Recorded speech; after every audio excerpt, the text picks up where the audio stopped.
Social Security is a cinch compared to fixing Medicare.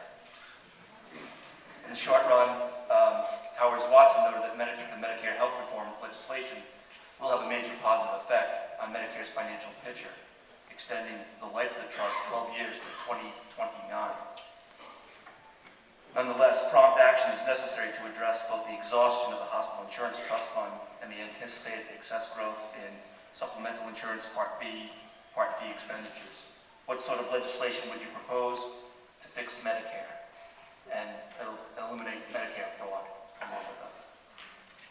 First thing I do is not take out over $550 billion, which is proposed in the Obamacare legislation. You cannot fix the problem by taking the money out of it and shifting it to other programs.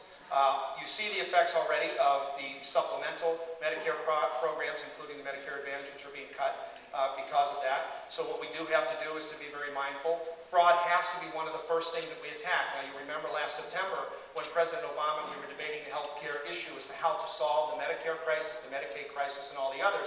And he stood up very strongly and said he will not be taking money out of Medicare, and then he went and did it. He said we will attack the fraud-based component of it, and there's been absolutely no effect whatsoever to do it.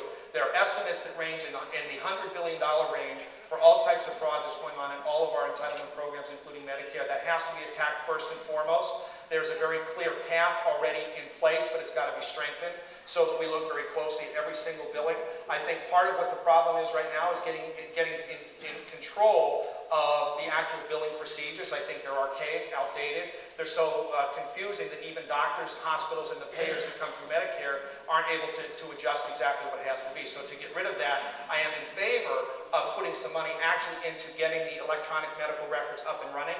Right now, the technology is not there to adequately deal with that. Once you can get the electronic medical records up and running and impose very clear standards as to who is on Medicare, I would forbid anyone who is not an American citizen to receive any Medicare Advantage. The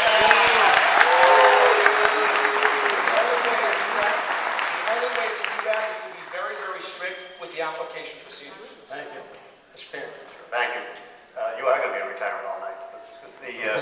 Well, first of all, nobody who's not a U.S. citizen can get Medicaid now. And that's very clear. So there's been a lot of misinformation going on about this before the bill got filed, when it was filed, and after it was filed. But a large part of the Medicare situation that was done was, in fact, dealing with waste, fraud, and abuse. There are substantial amounts of money that can be saved there, and that's why the bill addresses that specifically, making sure that providers and service people for that system are clear that they have any previous violations or they have problems with their billing procedure that they're excluded. Make sure the bills are pre-reviewed, which hasn't been done as well in the past. It should. We put the resources in there for more personnel to be able to do that, to make sure that fraud, waste, and abuse is taken out.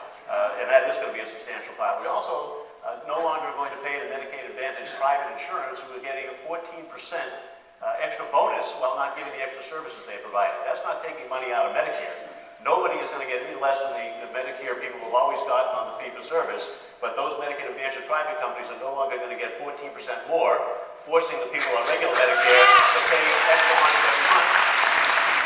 That's Medicare reform, and that's what is going to extend the life of that program by 12 years. And those companies, Medicare Advantage, as they are this year, are going to stay in the program. I think their premiums have gone down about 1% this year, and most of them have stayed in. They're just going to have to get better, more efficient, and we'll share the savings with them if they show that they can do what they originally promised to do but haven't been doing, which is save money and have to spend less. All right. Okay.